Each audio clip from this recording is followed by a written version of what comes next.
Hi everyone, it's product review time. This is something that I got off eBay, arrived in the mail today.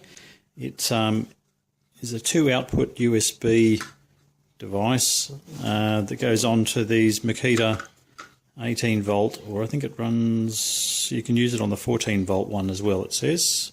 So, I don't know, well that's going to focus. Anyway, it goes on the 14 volt or the 18 volt. I use the 18 volt ones. We've got a lot of them in the service van. So it just goes on like that. And then it's got 2 USB outputs. So you can charge your phone or whatever. Might be handy if you're out on site. I've got this little extension lead just to, so I can plug in my little USB tester. So plug that in there. Comes up. It's 5 volts, 0 amps. So what I can do is, it's gone off already, so it obviously detects that there's not enough current draw in the output and just shuts down the output.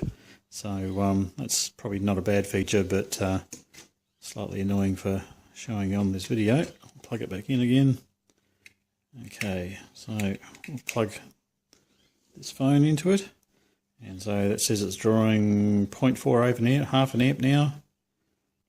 So a bit over an amp, so it seems to be capable of supplying a decent amount of current. It says on there that it's 2.5 amp rated. That's probably shared between the 2 ports there. So you couldn't get 2.5 amps out of each, but they're probably just in parallel, I'd say. So it's dropped down to 400 milliamps now, the charge current, and it's still sitting at 4.96 volts. So it actually seems a reasonable product. I think it was about $18 on eBay. I just looked for Makita 18 volt USB or something like that on eBay. And that was from an Australian seller, so it had GST and freight included for that price. So I thought that wasn't too bad. Quite a handy little unit if you've got these sort of battery packs. There's probably ones for other brands as well, but this would be good for our service van if we just want to charge our phone, if we're out on site.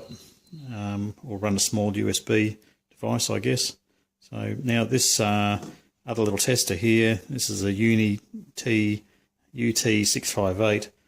I've used that in another video, I think, to show the current draw for the little media player. So it was kind of handy. And I can't remember exactly how much these are. They're not dear. They're, well, I want to say $15 maybe, including postage, Australian delivered ones. So it's quite handy. It shows the voltage, shows the current, and you can access some other functions by pressing the button X amount of times, or holding the button. Does all sorts of different things, like measures milliamp hour ratings and things like that, so you can see how much current or how much what rating the battery capacity effectively is in your phone. So things like that could be handy. So I don't really use it for that. I just want to see what the voltage is and roughly how much current the device is drawing, just to make sure that it's within the capability of whatever I'm plugging it into, and make sure the voltage isn't going to drop down too low. So anyway, that's a handy little thing. I'm pretty pleased with that little battery pack. It's not a Makita, this adapter is not a Makita thing, but it seems to work all right. I mean, there shouldn't be that much in it, so I'm not too concerned about that. A bit less concerned about a knockoff version of this product than a knockoff actual battery. So it just slides on as per normal. And it looks like it's also got sort of like a tool belt, or you clip it into the top of your pants or whatever if you need to have some USB device, carry it around with you. It doesn't seem too bad. So overall, I think that's pretty useful.